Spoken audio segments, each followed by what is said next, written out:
प्यारे बच्चों, पाठ एक चलो चले स्कूल, इस पूरे पाठ को हमने पढ़ लिया है और एक एक पर हमने चर्चा भी की है। किंतु इस कालखंड में हम हमारे भारत देश के विभिन्न क्षेत्रों में जो बच्चे हैं, विद्यार्थी हैं, अपने अपने विद्यालय तक कैसे कैसे मार्गों से जाते हैं, कौन कौन से साधनों का प्रयोग करते हैं, इसको एक झलक में देखते हैं, चित्रों सहित जानते हैं। जैसा कि आप यहाँ पर देख रहे हो, ये चित्र देख रहे हो बेटा, ये वाला? हाँ, ये चित्र बांस से बने पुल का चित्र है और आप देख पा रहे हो इस चित्र में बच्चे एक हाथ में किताब रखकर और दूसरे हाथ से बांस को पकड़कर अपने स्कूल तक जा रहे हैं। और ये वाला जो क्षेत्र है, इसके बारे में हमने आपको बताया है, ये असम क्षेत्र है, असम राज्य है और असम में बहुत तेज़ बरसात होती है, बहुत ज़्यादा बारिश होती है। ठीक है, आपको मालूम है पूरे विश्व में सर्वाधिक वर्षा यानी सबसे ज़्यादा वर्षा इसी क्षेत्र में होती है। और एक क्षेत्र है, एक स्थान है मासिमराम। क्या है? मासिमराम। तो इस मासिमराम में सबसे ज़्यादा वर्षा होती है। पहले था चेरापूंजी, अब हो गया है मासिमराम। ठीक है, असम का चेरापूंजी जो स्थान था वहाँ पर सर्वाधिक वर्षा होती थी, किंतु अब मासिमराम नामक स्थान ऐसा है जहाँ सर्वाधिक वर्षा होती है। तो यहाँ पर जो बच्चे जो है बांस के पुलों को पार करते हुए अपने विद्यालय तक पहुँचते हैं, क्योंकि आसपास के क्षेत्र में कई बार घुटनों घुटनों तक पानी भर जाता है और आने जाने का साधन जो है ऐसे ही बांस के पुल होते हैं। ठीक है, अब आगे देखिएगा, यहाँ पर ये ट्राली के माध्यम से कुछ बच्चे विद्यालय जाते हुए दिखाई दे रहे हैं। यहाँ पर आप देखो ट्राली, ये ट्राली बनी हुई बच्चों। ठीक है, ये ट्राली देखिएगा, यहाँ बच्चे नदियों को पार करने के लिए एक लोहे की मजबूत रस्सी होती है जिसे कि नदी के दोनों छोर पर मजबूत चट्टानों से या पेड़ों से बांध दिया जाता है और उसमें एक ट्राली बना ली जाती है लकड़ी के फट्टों की, और एक पुल्ली की सहायता से आर पार यानी नदी के पार बच्चे जाते हैं। और ये क्षेत्र है लद्दाख, हमारे भारत देश का उत्तरी इलाका है ना, जम्मू कश्मीर के ऊपर का जो इलाका है वो इलाका में बर्फ़ बहुत अधिक पड़ती है और वहाँ गहरी गहरी नदियाँ होती हैं, चौड़ी चौड़ी नदियाँ होती हैं, तो उनको ऐसे ही पार करना संभव नहीं है। अतः ऐसे क्षेत्रों में बच्चे ट्राली के माध्यम से अपने स्कूल तक पहुँचते हैं। अब देखिएगा यहाँ पर अगला चित्र जो है सीमेंट का पुल। तो बच्चों आपने देखा होगा हमारे क्षेत्र में भी सीमेंट के पुल हैं, है ना? अभी आप यहाँ आगे जाएंगे तो नहर के ऊपर एक सीमेंट का पुल बना हुआ है, नदियों में सीमेंट के पुल बने हुए हैं। तो तुम खुद भी गुजरे हो ऐसे पुल से, गए हो कि नहीं गए? गए हो ना? हाँ, तो ऐसे सीमेंट के पुल हमारे क्षेत्र में भी होते हैं। तो जैसे जिन बच्चों को अभी यहाँ से जो बाजू गांव का मिडिल स्कूल है वहाँ जाना है तो वो सीमेंट का पुल पार करके ही जाते हैं। जाते हैं कि नहीं जाते हैं? हाँ, अब देखिएगा आगे चलते हैं तो ये देखिएगा यहाँ पर ये नाव से बच्चे जाते हैं।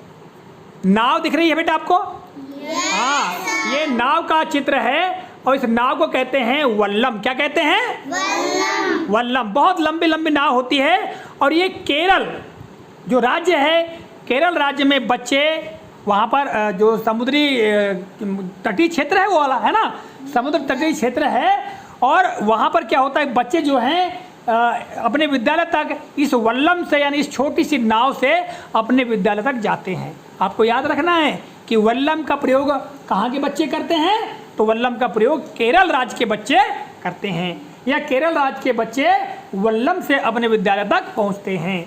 अगला चित्र देखिएगा बच्चों, यहाँ पर यह है राजस्थान का चित्र और राजस्थान में विद्यार्थी गण ऊँट गाड़ी, ये देख पा रहे हो ऊँट गाड़ी? रेगिस्तान में बहुत ज़्यादा रेत होती है, दूर दूर तक आप देखोगे तो रेत के टीले आपको दिखाई देंगे और ऐसे स्थानों पर केवल ऊँट ही चल सकता है, क्योंकि ऊँट के पैर गद्देदार होते हैं और रेत में ऊँट के पैर धंसते नहीं हैं, इसलिए ऊँट को रेगिस्तान का जहाज भी कहा जाता है। और अधिकांशतः रेगिस्तानी इलाकों में ऊँट का ही प्रयोग किया जाता है आवागमन के लिए, यानी आने जाने के लिए। तो यहाँ पर आप देख पा रहे हो ये राजस्थान में ऊँट गाड़ी का प्रयोग बच्चे अपने विद्यालय जाने के लिए करते हैं। आपको समझ में आया? हाँ, अब देखिएगा यहाँ पर ये मैदानी इलाका है, यानी हमारा क्षेत्र हालांकि पठारी है, किंतु बहुत सारे क्षेत्र ऐसे जो मैदान के समान दिखाई देते हैं। हमारा मध्य प्रदेश जो है लगभग पठारी इलाका है, किंतु उत्तर प्रदेश जो है वो मैदानी इलाका है, और ऐसे मैदानी इलाकों में बैलगाड़ी का उपयोग करते हैं। आप लोग भी तो बैलगाड़ी बैठे हो कि नहीं बैठे?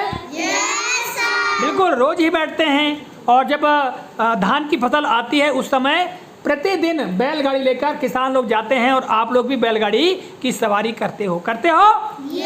बहुत बढ़िया। तो बहुत सारे बच्चे अपने विद्यालय तक जाने के लिए बैलगाड़ी का भी प्रयोग करते हैं। ठीक है, आगे बढ़े बच्चों। तो यहाँ पर देखिएगा, ये कुछ लड़कियाँ साइकिल के द्वारा अपने विद्यालय तक जा रही हैं। अपने क्षेत्र में भी जो लड़कियाँ हैं दूसरे गांवों तक पढ़ने के लिए जब जाती हैं तो साइकिल का प्रयोग करती हैं, और लड़के भी साइकिल का प्रयोग करते हैं। तो ये हमने पढ़ लिया है। तो विद्यालय तक जाने के लिए साइकिल का भी प्रयोग किया जाता है। इसके बाद यहाँ देखिए बच्चों, ऐसे भी बहुत सारे इलाके हैं, क्षेत्र हैं हमारे भारत देश में, जहाँ पर बच्चे बड़ी मुश्किल से अपने विद्यालयों तक पहुँचते हैं। ये देखिएगा, ये एक जंगली इलाका है, और विद्यार्थीगण जंगल के रास्ते से अपने विद्यालय तक पहुँचते हैं।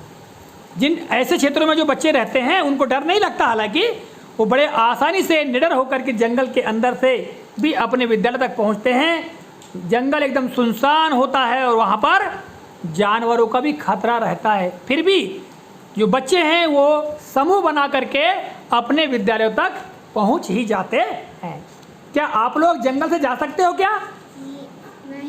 नहीं जा सकते ना, डर लगता है, क्योंकि जंगल के अंदर जंगली जानवरों का भी डर लगता है और पूरा सन्नाटा छाया रहता है जंगल के अंदर।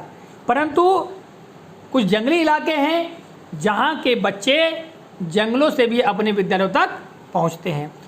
कुछ इलाके ऐसे हैं जो पहाड़ी इलाके हैं, वहाँ पर बर्फ़ जमी रहती है, और उस बर्फ़ के अंदर से भी बच्चे अपने विद्यालयों तक पहुँचते हैं। जैसे देखो, हमारे देश का जो उत्तरी क्षेत्र है, जम्मू कश्मीर वाला जो क्षेत्र है, ठीक है, या उत्तराखंड वाला जो क्षेत्र है, वहाँ पर जो पहाड़ी क्षेत्र है और वहाँ पर बर्फ़ जम जाती है, और उस बर्फ़ में से भी लड़कियाँ लड़के अपने विद्यालय तक पहुँचते हैं।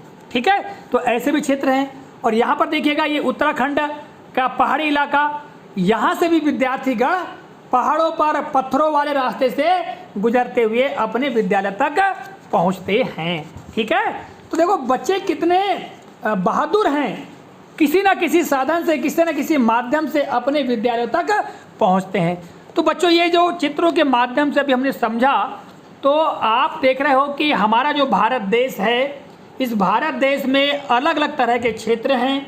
ठीक है, कहीं मैदानी क्षेत्र हैं, कहीं पहाड़ी क्षेत्र हैं, कहीं पठारी, कहीं जंगली, कहीं बहुत ज़्यादा वर्षा वाले। तो जैसे कि ये उत्तराखंड पहाड़ी इलाका है, तो आपको मालूम होना चाहिए हमारे भारत देश के उत्तर में पहाड़ हैं, पहाड़ियाँ हैं। ठीक है, तो ऐसे पहाड़ी इलाका जो है वो उत्तराखंड राज्य में है। इसके अलावा हम बर्फ़ की बात करें, जहाँ बर्फ़ जम जाती है, तो जम्मू कश्मीर, लद्दाख, ये ऐसे राज्य हैं जहाँ पर क्या जम जाती है? बर्फ़ जम जाती है। ठीक है, और कुछ ऐसे भी इलाके हैं जहाँ बहुत घने जंगल हैं। ठीक है, जैसे हमारे मध्य प्रदेश में भी कई क्षेत्रों में बहुत घने घने जंगल हैं, तो वहाँ से भी हमारे विद्यार्थीगण बच्चे अपने विद्यालयों तक पहुँचते हैं। मैदानी इलाकों में साइकिल से, बैलगाड़ी से जो विद्यार्थीगण हैं वो अपने विद्यालय तक पहुँचते हैं।